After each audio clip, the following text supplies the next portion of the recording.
Salamat sa Panginoon Diyos sapagkat ngayong umaga ito tayo ay muli magbabalik sa pagde-devotion at kahapon ay wala tayong devotion sapagkat binigyan ko ng pagkakataon para makapagpahinga. Pero sabi nga nung mga kabataan nung bago magdilim, hindi ko makalimutan yon na sabi nila, Pastor, mag-devotion tayo. Sabi ko, ba, puspusa, may pananabik. Ganun talaga. Ang dahilan kaya tayo nag-devotion, unang-una, kailangan maipakita natin sa Diyos, sa Panginoon, yung ating pananabik. Hindi lang para tayo ay magkaroon ng kaunawaan, kundi yung pananabik sa relasyon. Amen? Yun ang dahilan kung bakit tayo nagdi-devotion. At kung meron iba pa na agenda sa devotion, ang Diyos na magpapahayag nun. Amen? Kaya, muli, tayo ay aawit. Pagmawit muna tayo ng aming Diyos.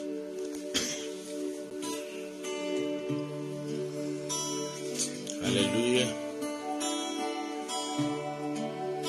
Praise God. Aming Diyos na dakila at walang katulad, Diyos na walang hanggan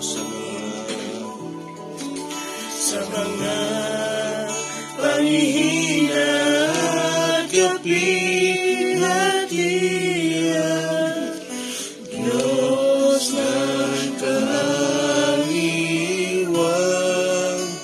hindi nagkukulang, di bumibigo, Diyos na di nagbabago, isang kaibigan, kagabayan, matatakbuhan, Diyos na laging nakalaan. Kayo ang Diyos. Kayo, Diyos, ang aming pag-asa. Sa bawat araw, ang aming minanasa. Sa aming buhay, bibigyan kaluguran. Pararangalan iyong Dakilang pangalan, kayong Diyos. Kayo, Diyos, ang aming pag-asa. Wala na po iba. Sa bawat araw, ang aming minanasa. Sa aming buhay, bibigyan kaluguran. Pararangalan iyong dakilang Isang pa, pangalan. kayong Diyos. Kayo, Diyos, ang aming pag-asa. Sa bawat araw, ang aming nilalasa. Sa aming buhay, bibigyan kaluguran. Pararangalan ang iyong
Lastahan kayo ang Diyos. Hallelujah. Wala nang iba. Oh, Jesus. Pag-asa sa bawat araw ang aming Yes, Lord. Tinanasa. sa aming buhay. Bibigyan Kaluguran. Pararamalan ang iyong dakilang pangalan. Dakilang pangalan. Pararamalan ang iyong dakilang pangalan. Pararamalan ang iyong dakilang Pangalan. Oh, let's praise the Lord. Hallelujah. Glory. Hallelujah. We worship you, Jesus. Hallelujah. We worship you, Jesus. We worship you, Holy Spirit. We worship you, Father God. Sinasamba po namin kayo, aming nag-iisang Diyos sa aming buhay. Kayo ang kataas-taasang Diyos na hindi kayang arukin, Panginoon, ang aming isipan. Pero inabot nyo kami, unti-unti nyo ipinapaunawa sa amin kung sino kayo. Kayo ang mapagmahal na Diyos. Oh, hallelujah, salamat sa inyo. Purihin po kayo, Panginoon. Salamat po sapagkat nakaraos po ang aming anibersaryo. Salamat po sapagkat ang aming mga sakripisyo at pagpupursigi ay, Lord, hindi mo kami binago. Sobra-sobra ang ibinigay mo sa amin para aliwin kami. Salamat sa inyo. Ngayon, mahakbak na kami for 9 years. Dalangin ko, Ama,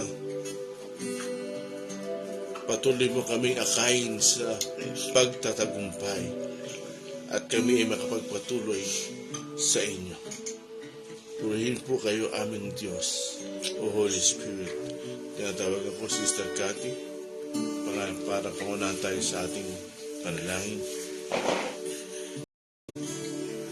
Tayo po manalangin. Salamat sa inyo, Ama, sa umagang ito. Tunay po kayo mabuti. Narito po muli ang grupo ng Tapatan Diyos Morning Devotion. Lord, sa inyong biyaya, kami ay nakatatayo, Panginoon. Yes. Lord God, hindi kami mananalo sa kaaway kung hindi sa tulong ninyo, Panginoon. Salamat sa inyo, Panginoon, sa kabila ng aming mga pagbagsak at kahinaan. Lord, kayo po patuloy na nagbibigay sa amin ng karapatang lumapit sa inyo sa pamamagitan ng inyong pagpapatawad, ng inyong biyaya, ng inyong dugo, Panginoon. Salamat sa inyo. Salamat sa inyo. Lord God, salamat sa inyo, Panginoon. At sa umaga ito, minsan pa kami bibigyan niyo po ng kapunuan ng aming espiritu. Salamat po, tutulungan niyo po ang magsasalita ngayong umaga. Kayo po ang sasama, Panginoon, at ang iyong Santong Espiritu, Panginoon, ang kakatagpo ng pangangailangan ng bawat isa. Sa inyo po ang papuri at pasasalamat sa pangalan ni Jesus. Amen. Magandang umaga po. Narito po kami muli. Tatapos na po natin ang aklat ng Timoteo. Ngayon po ay Pilipos pala. Pilipos. Okay. So, good morning po kay Sister Yolanda Garland, Pastora Ana Buoflor, Udi Velasco, Pastor Leonora de los Santos, Anita Katembong, Sister Morena Mateo, mga God bless po sa inyo, Joren Perez, Gina Yen, Pastora Grace Cabrera Calusin, at Joanne Terwell. God bless you po. Background. Ako na. Amen. Salamat sa Diyos. Ang pag-aaralan po natin ngayon ay salamat sa Panginoon sapagkat binigyan tayo ng pagkakataon ang aklat ng Juan.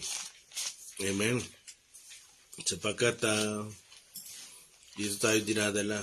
At loobin ng Panginoon, pag natapos natin ang Juan, ay balik tayo sa Thessalonica.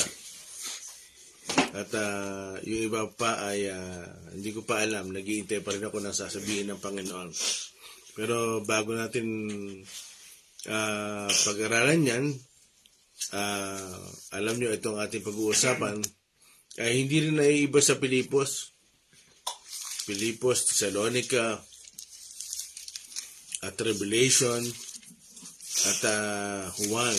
Sapagkat itong Juan, hindi lang meron tayong mensaheng makukuha.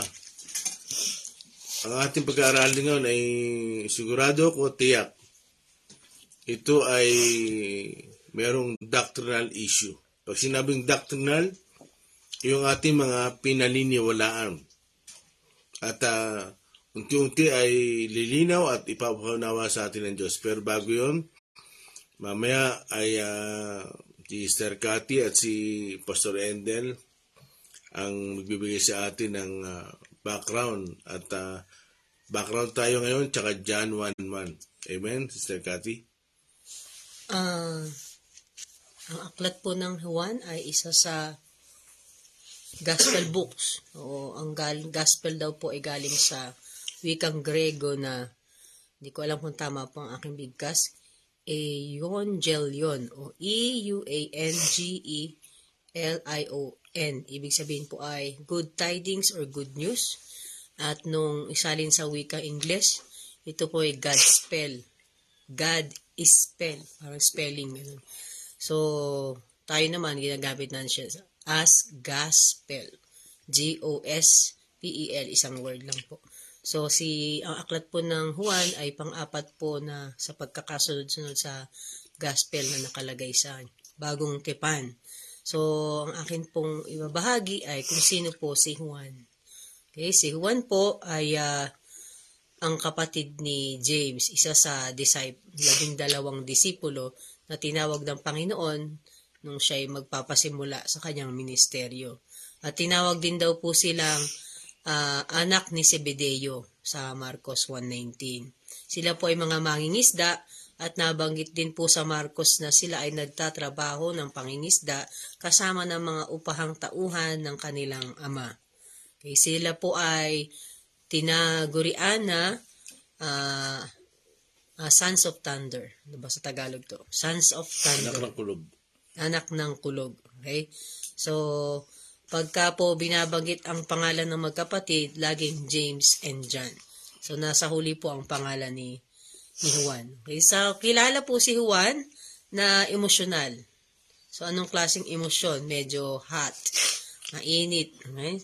So, nung nagsisimula pa lamang po sa pangaral daw si Jesus, ay siya ay nag-react sa grupo ng nangangaral sa pangalan ni Jesus at siya nag-react, hindi daw dapat iyon. So, sinaway siya ng Panginoon. At sila rin magkapatid, yung humiling sa Panginoon na, Panginoon, pag ikaw ay nasa langit na, paupuin mo kami sa tabi mo, isa sa kanan sa amin at isa sa kaliwa. At sila'y sinaway ulit ng Panginoon. At kilala po siya sa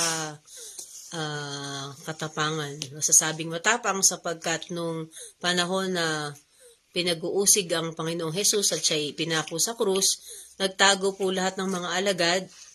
At isa na dito si Pedro na sinabi niyang ipinagkanulo niya ang Panginoon ng 3 beses.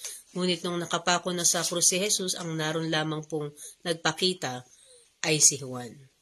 Okay, so, maaari pong sabihin na isa pa siya sa dadamputin, pero hindi niya yun pinansin at siya'y lumapit sa krus kasama ang ina ni Jesus. At doon nga, sabi ni Jesus, ikaw na ang mag-aalaga sa aking ina simula ngayon. Okay, so, at nung isa na lang po, at nung siya ay, si Jesus ay nailibing na, at nalaman ng mga babae na si Jesus ay wala na doon sa libingan, ang nagtatakbo ang mga mananampalataya at naunahan ni Juan ang mga nagsisitakbo. No? Yun nga lang, pagdating dun sa libingan, ang unang hinayaan niyang pumasok si Pedro. So, yan lang po ang munang sa akin. Yung iba po ay kay Brother Endel. Amen. Praise God. Salamat sa Panginoon. Yun po ang isa sa mga background sa aklat ng Juan. Amen. At sige po, bago tayo ay magpatuloy sa ating pag-aaral, talagang lahat babasahin natin at bilang panimula, siya nga pala, nakarating po sa amin ang mga nanonood sa video ay binabati ko, o siguro hindi pa nila ito mapapanood o mapapanood pa nila either after. Kaya binabati ko yung mga kapatid namin sa Taiwan. Nakarating po sa amin ang balita na kayo po pala ay patuloy na tumatakilik sa ating devotion. Actually, sa ating devotion. Binawati po kayo lahat ang nasa DFC Tuding, Itogan Benguet, mga kapatid namin sa Taiwan, sa lahat po ng DFC dyan, ay binabati po namin kayo. At purihin ng Diyos sa buhay nyo at tayo po ay magpatuloy. Kahit ang Pastor Paul ay umuwi na sa piling ng Panginoon, pero ang Holy Spirit ay kasama pa rin natin. Amen?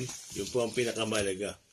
At lahat naman po tayo ay uuwi. Dahil yun ang inaasam natin Uuwi tayo sa piling ng Diyos. Pero hanggat hindi pa tayo umuwi, ang ibig sabihin, may ipinapagawa pa sa atin. Kaya habang may pinapagawa pa sa atin, ang dapat natin gawin ay magpatuloy, magpakatibay. Amen? Yan ang importante sa lahat. Pastor Rendel, background at kung gusto mong umpisa ng dyan, it's up to you. Isang pagpahalang umaga po sa inyo lahat. At ako po ay magbabanggit po ng maiksing detalye about po sa aklat ni Juan. Kanina po ay binanggit yung patungkol kung sino ba si Juan Bautista. Ay, Juan Bilabid. Nais ko sana sabihin na hindi si Juan Bautista ang nagsulat nito, kundi si Juan na minamahal ng Diyos. Amen. No, si Juan na Bilabid. Mali. Mali.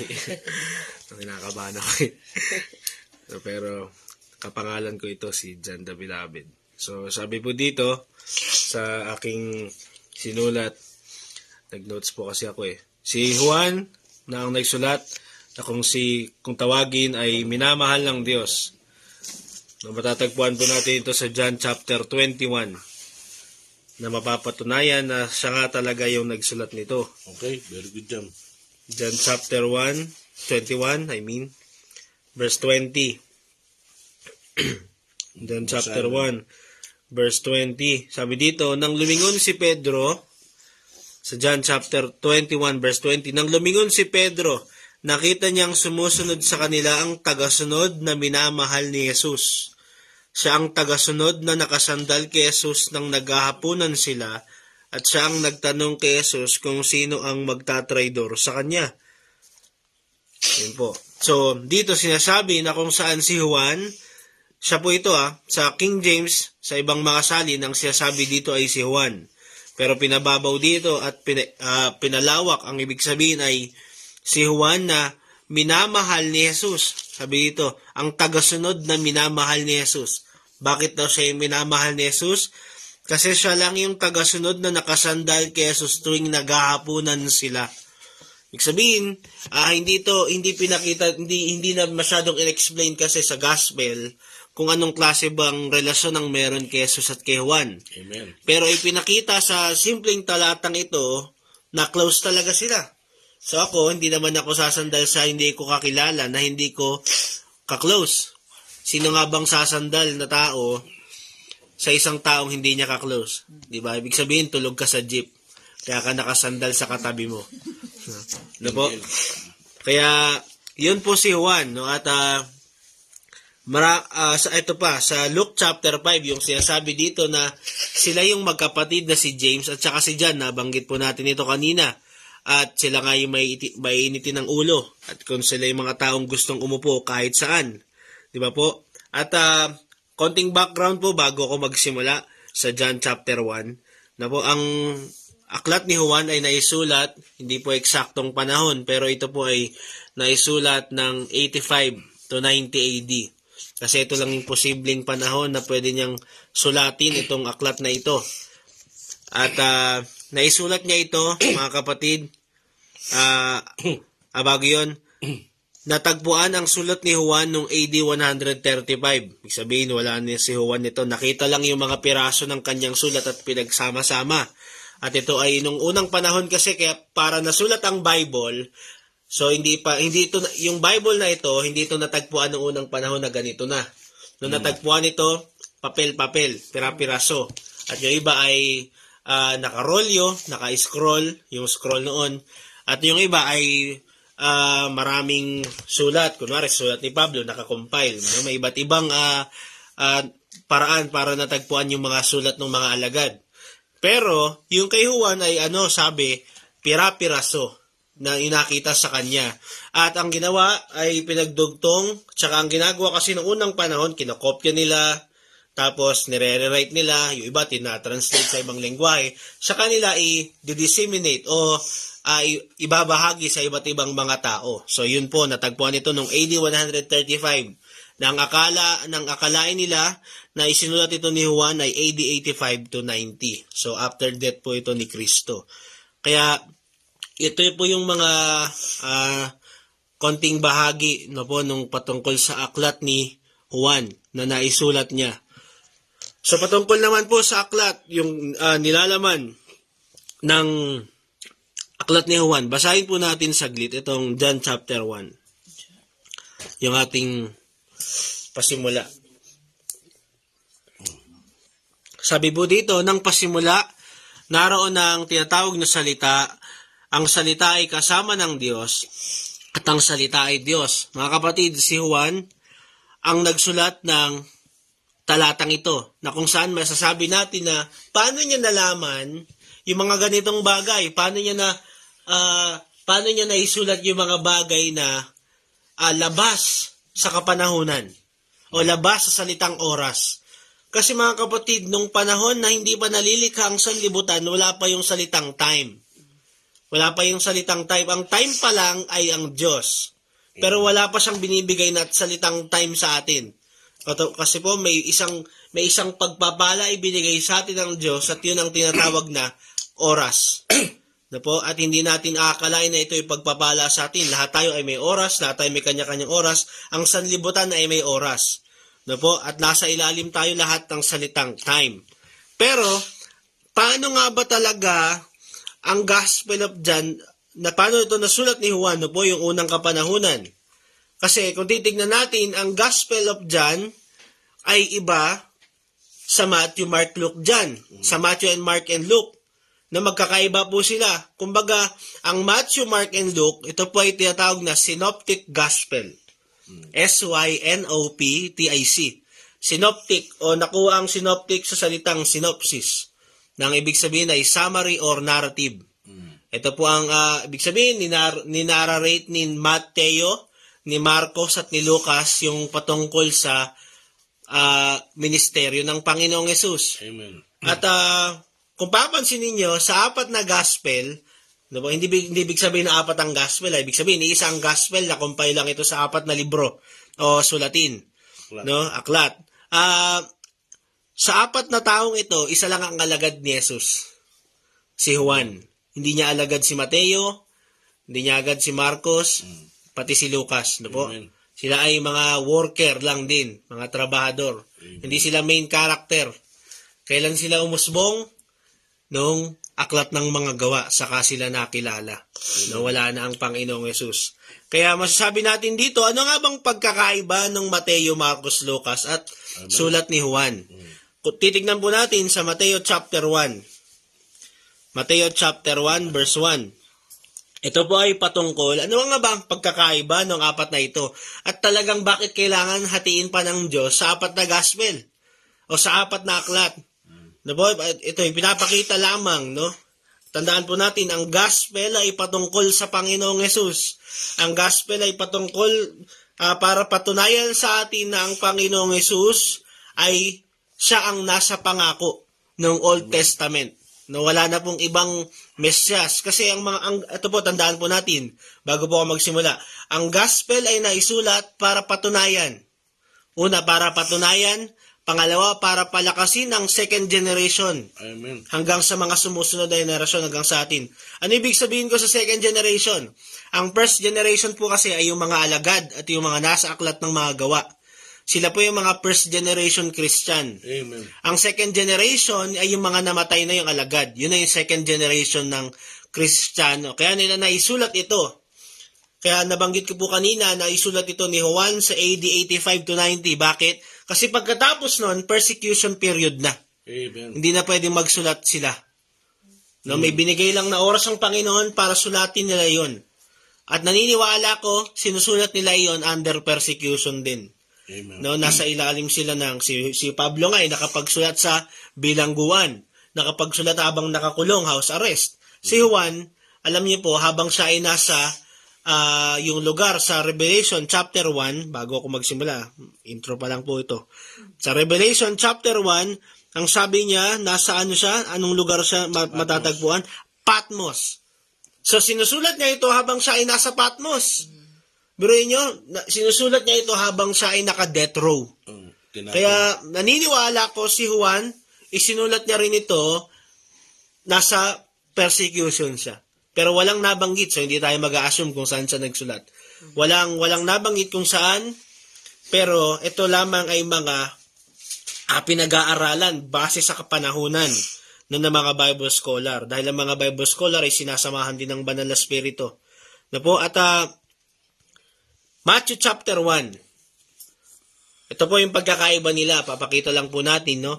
Yung pagkakaiba ng Mateo, Mark, Luke, John. Kung bakit kailangan bang 4 gospel. Ito po yung una. Sinasabi sa Mateo chapter 1 verse 1. Ito ang talaan ng mga ninuno ni Jesus na mula sa angkan ni David. Si David ay mula sa lahi ni Abraham. Si Abraham ang ama ni Isaac. Si Isaac ang ama ni Jacob. At si Jacob ang ama ni Juda at ng kanyang mga kapatid. So verse 1 to verse 2, nagpasimula ito sinasabi na si Jesus ay nagmula sa angkan ni David. Bakit? Sabi po sa mga kapahayagan at mga propesiya na nagmumula sa Old Testament na ang lahi ng Panginoong Jesus ay magmumula sa lahi ni Jesse o na lahi ni David, mga kapatid. So, pinasimulan nito sa angkan ni David. Bakit? Para maipakita sa mga tao na talagang ito ay pangako na tinupad ng Diyos. Dahil naniniwala tayo na ang Diyos tumutupad ng pangako. Pero tandaan natin, ang pangakong ito ay nagsilbing kalakasan ng mga tao sa Old Testament. Pero kailan nangyari? Wala na silang lahat. Nangyari ito sa panahon ng mga alagad. Na po, o yung mga first generation Christians. Ano po yung nabanggit ko kung bakit naisulat? Una, para palakasin ng mga Kristiyano. Pangalawa, para patunayan. Una, patunayan. Pangalawa, palakasin ng mga Kristiyano. Pangatlo, para buwagin yung mga false teaching nung panahon ng mga alagad. Bakit? Kasi nung panahon ni Juan, o nung panahon ng mga alagad, maraming nagpapatunay na ang Panginoong Yesus ay hindi Diyos. Amen. Hindi lang sa panahon natin, hindi lang nagkaroon ng mga prinsipyo na ang Panginoong Yesus daw ay tao lang. Totoo yun, ang Panginoong Yesus ay tao, sapagkat siya ay tinatawag na lubos na tao at lubos din siyang Diyos. Ibig sabihin sa English, siya ay full God. No? Siya ay 100% God, siya ay 100% man. Ibig sabihin, kaya nga sa mga theological term, no, magbabanggit po muna tayo ng technical, mga theological term, ang tawag sa kanya ay God. Hindi lang God. Ang tawag sa Panginoong Yesus ay God-man. Yun po ang tawag sa kanya. Siya ay God-man. Sa Tagalog ay Diyos, tao. Hindi siya tinatawag na Diyos at tao. Ang tawag sa kanya ay Diyos, tao. Bakit? Kasi iisa lang yun sa kanya, sa kanyang katangian. Siya ay naging tao, totoong tao, kasi maraming sasabi na ang Panginoon daw, kaya nakakapag-perform ng himala dahil may pagka-Diyos siya nung siya ay tao. Kaya ngayon, pinapatunayan ng mga alagad na ang Panginoong Jesus ay tao. Kaya naisulat yung talaan sa Mateo para pakita na may pinanggalingan yung kanyang katawan, na may pinanggalingan siyang lahi. At para masabing may pinanggalingan kang lahi, ikaw ay tao. Katulad ko, lahi namin, Langga. Di ba may lahi kaming Masaredo, nagmula kami kay, tinatawag nila na, pangalan ng lola niyo? Pigan niya. May si Pekanya, si Lelang. Di ba? May mga pinagmulan kaming lahi. Ganon din ang Panginoong Jesus, may pinagmulan siyang lahi. At anong lahi yon? Lahi ni Abraham. Sa verse 2 na sinasabi, si Abraham ang ama ni Isaac. Si Isaac ang ama ni Jacob. Di po, alam natin to. Si Jacob ang ama ni Juda. Si Juda yung panganay ng 12 tribes. At doon nagmula ang Panginoong Jesus sa lahi ni Juda. At kung titignan natin sa verse 12, ito naman, ng Mateo chapter 1, ito naman ang talaan ng mga ninuno ni Jesus matapos ang pagkabihag ng mga Israelita sa Babylonia. Si Jeconia ang ama ni Shealtiel. Si Shealtiel ang ama ni Zerubbabel. At si Zerubbabel hanggang sa dulo, sabi sa verse 17, kaya may 14 na henerasyon mula kay Abraham hanggang kay David. So, 14 generations mula kay Abraham at hanggang kay David. 14. At mula kay David hanggang sa Panginoong Jesus, ito ay 14 na generations din. So, ilang generations po bali lahat? 14 plus 14. Okay. Ang 24. Bagsak sa English. 28 generations po mula sa angka ni Abraham. Kaya Plus 14 ulit. 14 plus 14, 28. Plus 14 ulit. Plus 14 ulit. Kaya, sabi dito, ayun na nga po, sa Mateo chapter 1, pinapakita yung talaan na pinagmula ni Jesus. Anong masasabi natin sa Mateo chapter 1? Ang Mateo chapter 1 po ay nagsisilbing patunay na ang Panginoong Jesus ay pinangako ng Diyos. Siya ang Mesyas na hinahanap ng mga Israelita. Bakit? Ang mga Israelita po kasi hanggang sa kapanahunan ngayon, tandaan po natin, mula noon hanggang ngayon, ang Israelita ay wala pang pinaniniwala ang Mesyas. Ibig sabihin, naniniwala sila sa Mesyas, kaso ang alam nila, hindi pa siya dumating. Ang alam nila, paparating pa lang. Yan po ang alam nila. Simula noon. Pero ang iba naman ay hindi naniniwala na siya ang Mesyas. So sinasabi ni Mateo dito na yung Panginoong Jesus, siya yung ipinangako sa lahi ni David. Kasi nga dahil sikat si David, so at si Abraham, sila yung mga unang pangalan. Kaya sabi dito si Abraham at David. Kaya mga kapatid, ang Panginoong Jesus, walang duda, sabi ni Mateo, na siya yung ipinangako ng Diyos nung panahon ni Abraham at panahon ni David. So punta naman po tayo sa Marcos. Ano naman ang meron kay Marcos?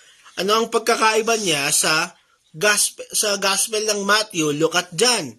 Ito naman po sinasabi sa Marcos chapter 1 verse 1 hanggang 8. Ito ang magandang balita tungkol kay Jesucristo na anak ng Diyos. Nagsimula ito nang matupad ang isinulat ni Propeta Isaias tungkol sa sinabi ng Diyos sa kanyang anak. So ito po ay capital ha. Ang Diyos, ang sinasabi dito ng Diyos ay Diyos Ama. Kung titignan niyo po yung mga Bible niyo, ito ay capital letter. Yung first letter ng Diyos. Sabihin, Diyos Ama. Pangalawa, ng Propeta Isaias tungkol sa sinabi ng Diyos sa kanyang anak, capital A. Ibig sabihin, ang anak na sinasabi dito ay ang Panginoong Hesus. Ipapadala ko ang aking mensahero, mauuna siya sa iyo. Ang kausap ng ama dito ay ang anak. Magkausap silang dalawa sa Marcos. Upang ihanda ang dadaanan mo. Maririnig ang kanyang sigaw sa ilang na nagsasabi, ihanda ninyo ang daan para sa Panginoon, tuwirin ninyo ang landas sa kanyang daraanan. Sino po ang sinasabi dito? Verse 4. At natupad ito nang dumating si Juan na tagapagbautismo roon sa ilang. So ang sinasabi dito ay si Juan Bautista, yung nagbabautismo sa tubig. Siya yung unang taong nagbabautismo sa tubig. Kaya siya tinawag na Juan Bautista. Good morning po, Brother Iwag. Pagpalain po kayo ng Diyos. Sabi dito, nangaral si Juan sa mga tao. So ito, pinrapisay sa panahon ni Isaias na mayroon daw tao na maghahanda ng daanan ng Panginoon. So bago magministeryo ang Panginoon, may tao muna na magmiministeryo para ipakilala ang Panginoong Hesus. ano ang ginawa ni Juan Bautista, no? Siya ay nagbabautismo sa tubig. Ang sabi niya, magsisi kayo at tumalikod sa inyong mga kasalanan. Yan ang kanyang sermon buong buhay niya. So si Juan, matindi rin ang buhay nito. No po? Matindi rin ang kanyang pinagdaanan at talagang consecrated siya sa lahat. Pero nyo, ang Bible school ni Juan Bautista ay desyerto. No? Ilang. Doon siya nakatira. Ang pagkain niya, balang at pulok-pukyutan. No, yun lang kanyang pagkain. At talagang consecrated siya. Siya ay yung kanyang pamumuhay ay ginawang nasarin ng ng Diyos. No, yung kanya bawal siya uminom ng alak. No, bawal siya Kaya nga. Kaya ano kay Bautista? Background lang naman to sabi ni Daddy. No, kaya sabi dito, no, ang Juan ay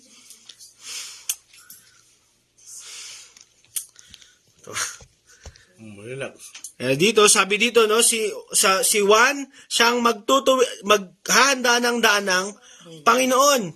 No, si Juan ay naglingkod muna siya bago ang Panginoong Hesus. Siya muna yung ginawang tawag dito, paunang bati para sa Panginoon. Siyang nagpakilala. Sabi niya, anong sabi niya? Bago bautismuhan ng Panginoon, ang sabi niya ay, babautismuhan ko kayo sa tubig, pero mas may higit pa sa akin na magbabautismo sa inyo sa apoy. Amen. Kaya nung nagpakita ang Panginoong Hesus sa kanya, anong sabi ng Panginoon? Ay sabi ni Juan, ako nga po ang dapat magpabautismo sa inyo. At hindi ako ang karapat-dapat man lamang magtanggal ng inyong mga sandalyas. Ang sabi ng Panginoong Hesus, hayaan mo na ang kalooban ng Diyos ay mangyari sa ating dalawa. Sabihin, yung kaganapan ng pangako ay dapat mangyari sa kanila. So ano ibig sabihin sa Marcos? Ang Marcos ay nagpapatunay na ang aklat na ito ay nagpasimula doon kay Juan Bautista. Doon sa magbibigay ng daan sa Panginoon. Punta naman po tayo sa Lucas. Sabi po sa Lucas chapter 1. Makinig kayo, importante yan ha. Hindi natin makabalikan yan. Makinig kayo. Lucas chapter 1.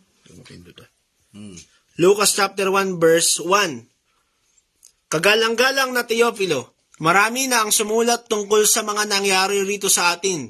Isinulat nila ang tungkol kay Jesus na isinalaysay din sa amin ng mga taong nangaral ng salita ng Diyos at nakasaksi mismo sa mga pangyayari mula pa nung una. So ito mga kapatid, ang obvious na nagsulat nito ay si Lucas na doktor. Siya ay Griego. Na po, siya ay matalinong tao. Kaya ang ibig sabihin ng Lucas ay matalino. Na po, kaya si Lucas ay talagang, ang pagkakaiba nito, so sinabi niya sa verse 1, marami na ang sumulat tungkol sa mga nangyari rito sa atin. Isinulat nila ang tungkol kay Jesus. Ibig sabihin, marami nang nagsulat. Kabilang na dito si Mateo at si Marcos. Marami nang nagsulat sa kanila at si Juan. So, ang pinakamasasabi nating huling nagsulat ng gospel ay si Lucas. So, yung pinakamasasabi nating huli. Bakit? Pinagbasihan niya mula kay Mateo, kay Marcos at kay Juan yung kanyang isinulat. Kaya ang sinabi niya dito, kay Teofilo, sabi niya dito, pagkatapos kong suriing mabuti ang lahat ng ito mula sa simula, minabuti kong sumulat din ng isang maayos na salaysay para sa iyo. So masasabi natin at napatunayan nga talaga ni Lucas na isinulat niya itong mabuti. Bakit? Mas detalyado ito sa Marcos at Mateo. So kaya ang tatlong ito ang sinasabi na synoptic gospel, ang ibig sabihin ay narrative. Kung ano ang wala sa Mateo, meron sa Marcos. Kung ano ang wala sa Marcos, nasa Mateo. At kung ano ang wala sa dalawa, nasa Lucas. Yun po ang kung bakit ng purpose. Naunawaan. Nasulat ni Lucas. At saan naman nagsimula? Ang sulat ni Lucas, nagpasimula ito sa buhay ng mag-asawa. Sino? Zacarias at Elizabeth. So sa Mateo, nagpasimula ang storya sa lahi. At kasunod nun, yung nangyari kay Maria at kay Jose. Pero ito, yung Lucas, nagpasimula ito sa nauna sa kanila. Sino? Si Zacarias at si Elizabeth, na ang magulang ni Juan Bautista, o nawa na tagapagbautismo sa tubig. Yan po ang pagkakaiba-iba nila. So ano naman ang pagkakaiba kay Juan? Amen. Ito naman ang pinakakakaiba sa lahat. So, hindi siya kasama sa tinatawag na synoptic gospel. Ang aklat ni Juan ay mas theological o mas patungkol sa Diyos. Ang intro niya ay, anong sabi sa intro niya sa John chapter 1? Ito po yung ating talata. In the beginning. Nang pasimula, naroon ang tinatawag na salita. Ang salita ay kasama ng Diyos at ang salita ay Diyos. Sa simula pa ay kasama na siya ng Diyos. Babasahin ko lang po ito Dediretso ko na to sa verse 5. Kasi may gusto po akong sabihin sa inyo hanggang verse 5. Sa simula pa ay kasama na siya ng Diyos. Nilikha ang lahat ng bagay sa pamamagitan niya at walang anumang nalikha ng hindi sa pamamagitan niya. 4. Ang salita ang pinagmumula ng buhay at ang buhay na ito'y ilaw. Dahil ito ang nagbibigay liwanag sa mga tao. 5. Ang ilaw na ito ay nagliliwanag sa kadiliman at hindi ito nadaig ng kadiliman. Ano ang gusto kong sabihin sa inyo? Ang salita ang sulat ni Juan ay hindi nagsimula sa lahi, hindi nagsimula sa kay Juan Bautista sa pangako ng Diyos, hindi nagsimula ito sa mag-asawang Elizabeth at Zacarias, at hindi ito nagsimula sa lupaing ito o sa oras natin. Nagsimula ito sa oras ng Diyos. Ano ibig po sabihin? Nagpasimula ito sa Panginoong Jesus nung siya ay hindi pa tinatawag na Jesus. So ang tunay niyang pangalan ay hindi Jesus. Ang tunay niyang pangalan ay salita, na sa Griego ay logos, o ang ibig sabihin sa Ingles ay word or the mind of God, the thought of God. Yung talino ng Diyos, yung kaisipan ng Diyos, yun ang Panginoong Hesus. Kaya, anong ibig sabihin dito? In the beginning was the word, na ang pasimula ay salita. Ang ibig sabihin ay ang Panginoong Hesus ay Diyos. So, ang aklat ni Juan, pinakasama rin ang aklat ni Juan, ang aklat ni Juan ay nagpapatunay na ang Panginoong Hesus ay Diyos. Kung ang Mateo, Marcos at Lucas ay nagpapatunay na ang Panginoong Hesus ay pinangako sa atin, kay Juan ay pinangakong Diyos na magkakatawang tao.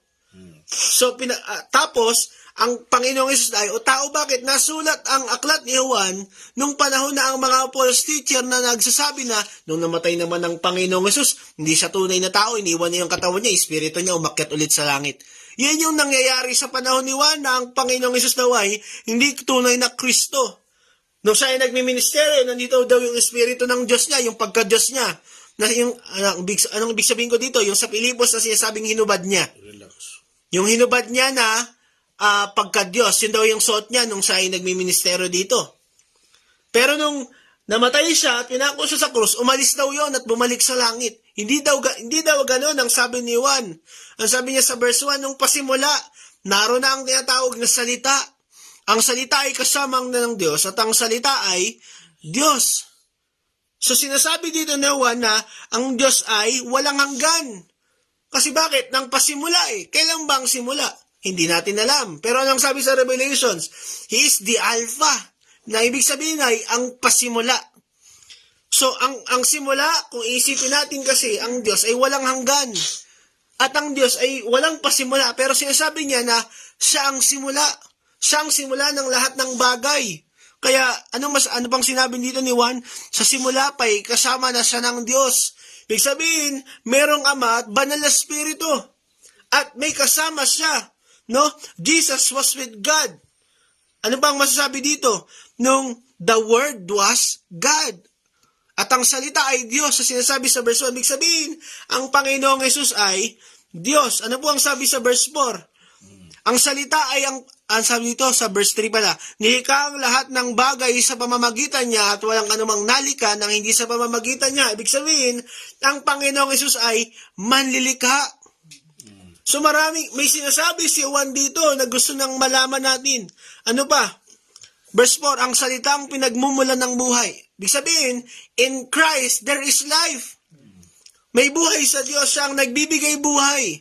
So pinapatunayan dito ni Juan na ang Panginoong Hesus ay Diyos at may mga kapangyarihan siya. May kapangyarihan siya na akala nila sa Ama lang meron. Ano pa? Jesus became human to live among us. Ano dito? Verse 14. Sinasabi, nagkatawang tao ang salita at namuhay na kasama natin. Yun po ang sinasabi ni Juan. So ininturohan niya muna sa 1 to 5 na ibig sabihin na ang Panginoong Hesus ay Diyos. na ang Panginoong Yesus ay salita. Sino ba yung nagkatawang tao? Ang Panginoong Yesus. Kaya, sabi dito, no, ang gusto yung sabihin ni Juan, si Juan ay na ang Panginoong Yesus ay nagpasimula pa nung wala pa tayo. Siya ay kasama ng Diyos. Ibig sabihin, siya ay Diyos. Kaya dito, so siya ang kasama ng Diyos. Kaya sa aklat din ng Juan, sa kanya rin nabanggit na ang Panginoong Yesus, nung umakyat sa kalangitan, tumabi siya sa kanang bahagi ng Panginoon. Kaya nung kasama niya ang Diyos, ibig sabihin, bumalik siyang kasama ng Diyos. Yun ang ibig sabihin ni Juan. Kaya sa aklat ni Juan, mga kapatid, mas kakaiba to sa mga sulat ng mga bakit? Mas patungkol ito sa mga dakilang bagay. No, mas patungkol ito sa mga kadakilaan ng Panginoong Yesus ng taglay niya bago pa ang oras. Kaya, ang Gospel of John ay marami pang gustong sabihin sa atin, pero dito na po ako magtatapos. Tatapusin ko po ito sa mga senyales na ibinigay ni Juan. Sa Mateo, Marcos, Lucas, maraming himalang nabanggit. Pero sa aklat ni Juan, merong tinatawag na signs. Ano po itong signs na ito? Kung sa Mateo, Marcos, Lucas, maraming himalang nabanggit, kay Juan, 7 lang. 7 himala lang ang nabanggit. Ano ibig sabihin ng 7 ito? Ito ang tinatawag na sign. No, ibig sabihin, sign that Jesus is God. Banggitin po natin. At banggitin po natin itong sign na ito. Una, ito po yung water into wine. So sa John chapter 2, nabanggit yung unang himala ng Panginoong Yesus. Yung tinransform niya yung tubig sa pinakamagandang alak na natikman nila. So ito yung unang himala. Ano ibig sabihin ng water into wine? Na ang Diyos ay nagbabago ng buhay. Na ang Panginoong Yesus ay nagbabago ng buhay. Ano yung pangalawa? Yung pinagaling niya yung anak ng isang may katatayuan. Yung patay pala, yung patay, binuhay niya. So, ang nagpapakita rito na kapag nanampalataya ka kay Kristo, mangyayari yung pinanalangin mo. Yan ang ibig sabihin nito. At ano pa? John chapter 5. Yung una, kanina, yung binuhay niya yung patay na bata, ang sabi, John chapter 4. Yung John chapter 5 naman, ito po yung kung saan pinagaling niya yung paralitikong tao sa Bethesda. Sa John chapter 5, verse 1 hanggang 21.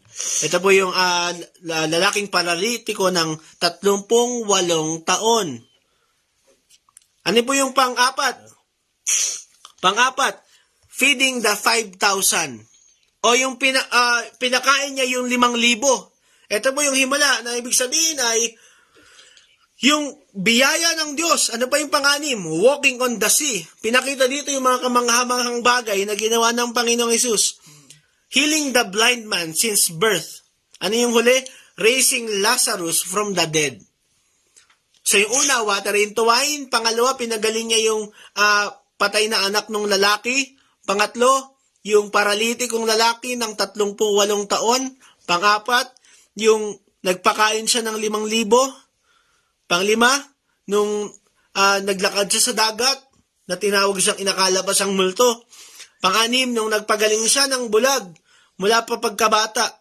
Pang-pito, nang binuhay niya si Lazarus mula sa mga patay.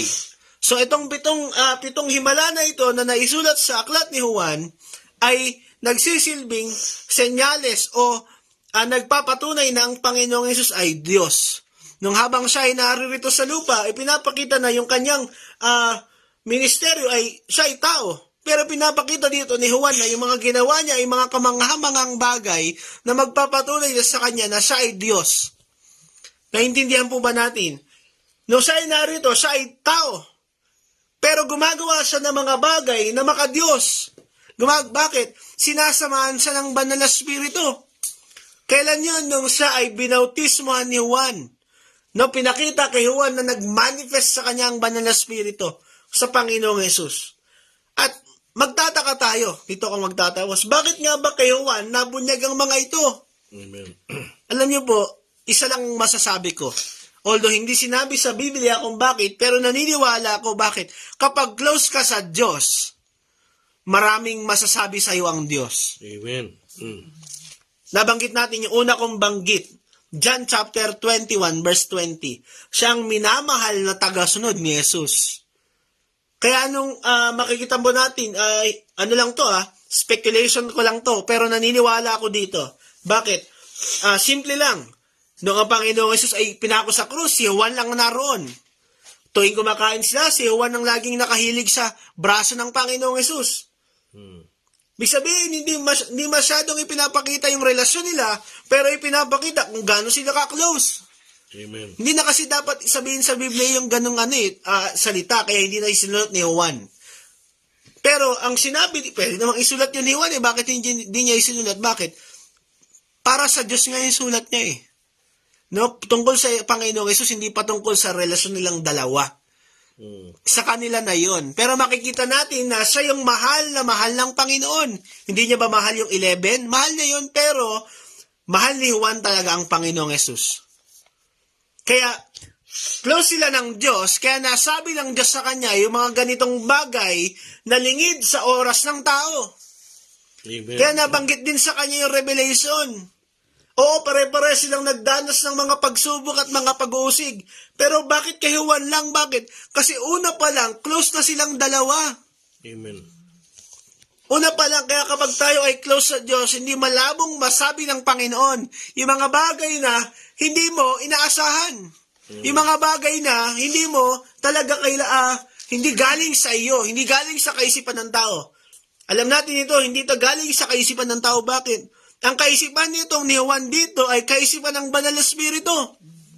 Kasi sabi sa Roma na ang Banal na Espiritu daw ay namamagitan sa atin at kung ano ang kalooban ng Diyos, yun ang kalooban ng Banal na Espiritu.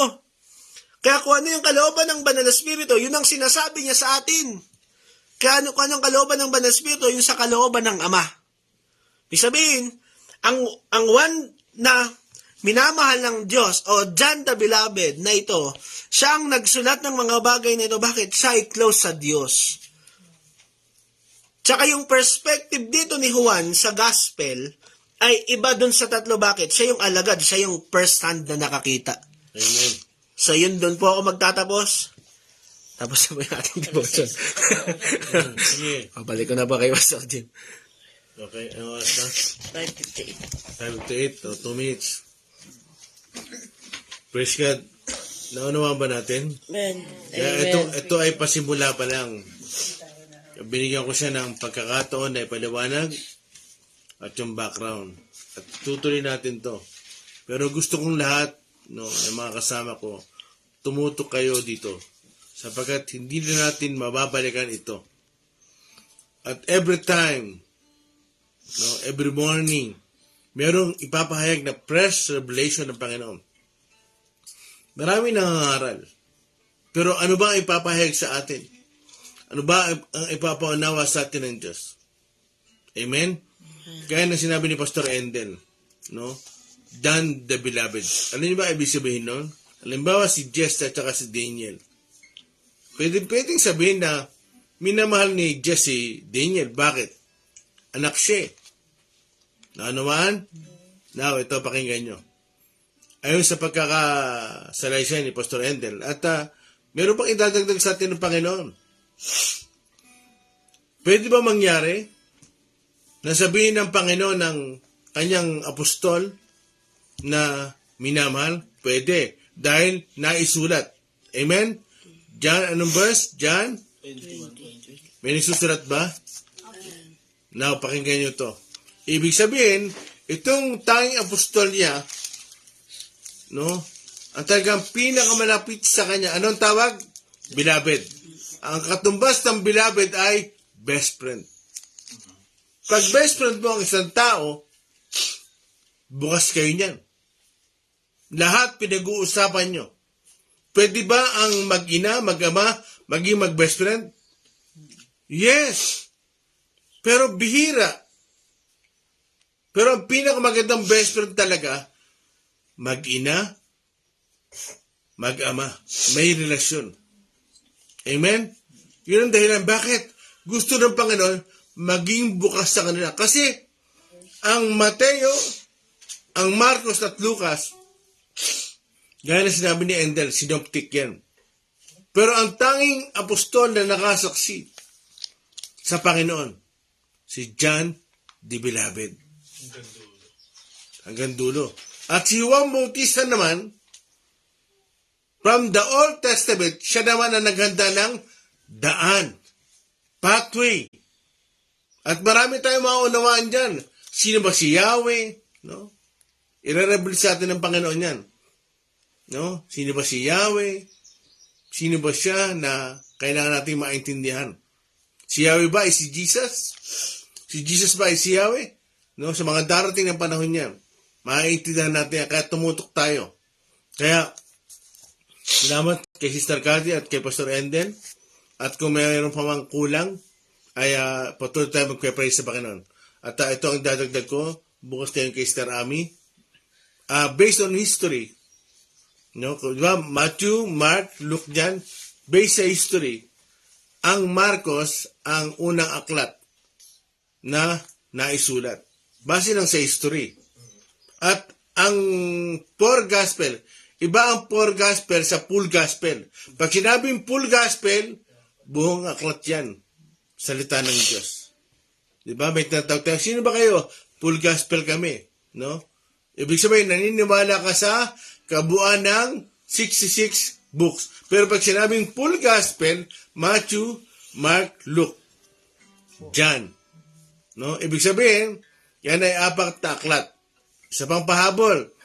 At ang mga aklat ay naisulat hindi by chronology. Ito ay naisulat by category.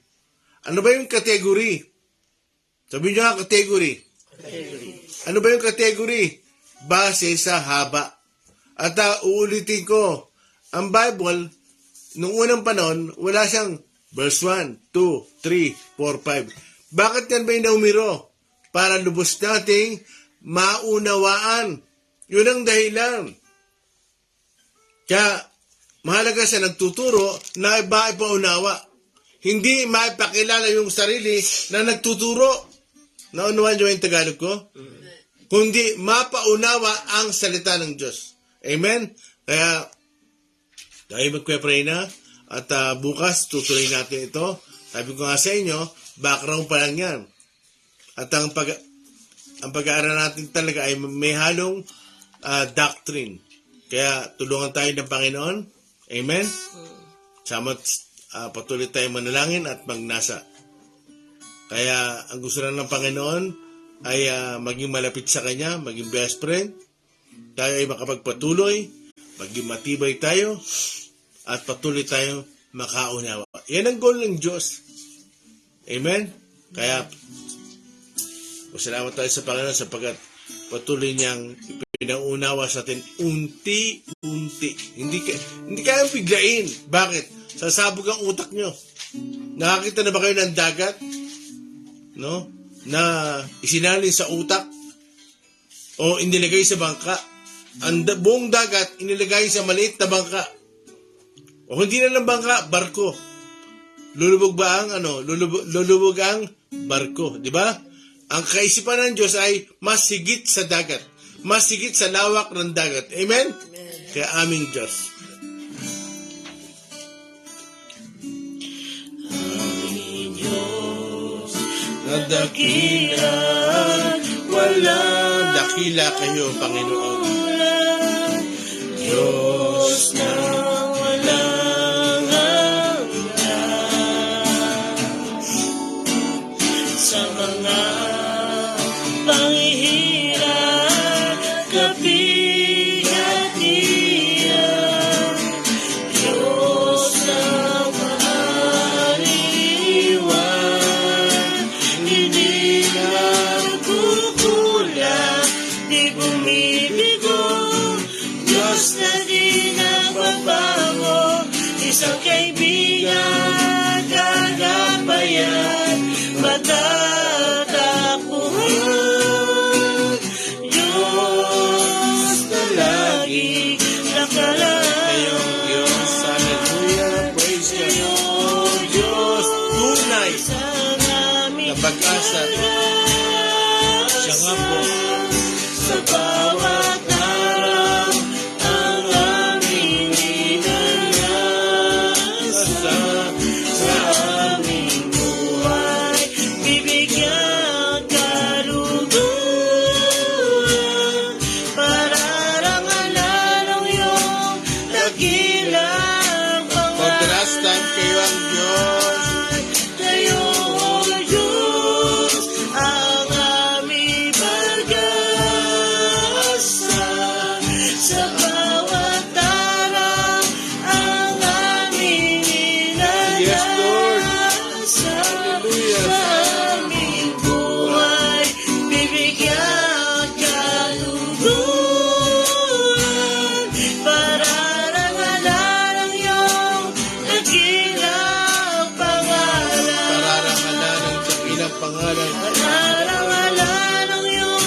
you, Jesus.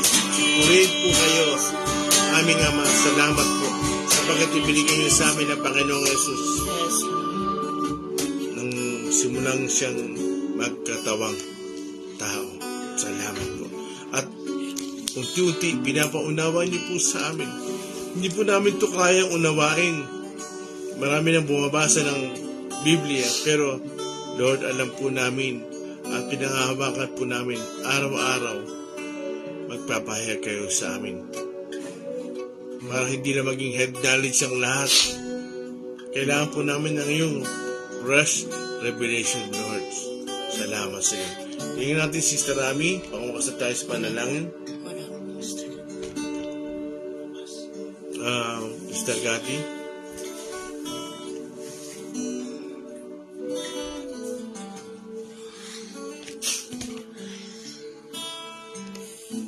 Hallelujah. Salamat sa inyo, Panginoon, sa umaga ito. Kayo po talaga ang aming matatakbuhan at maaasahan, Panginoon, sa aming buhay. Salamat po sa inyo pong mensahe sa amin na ngayong umaga.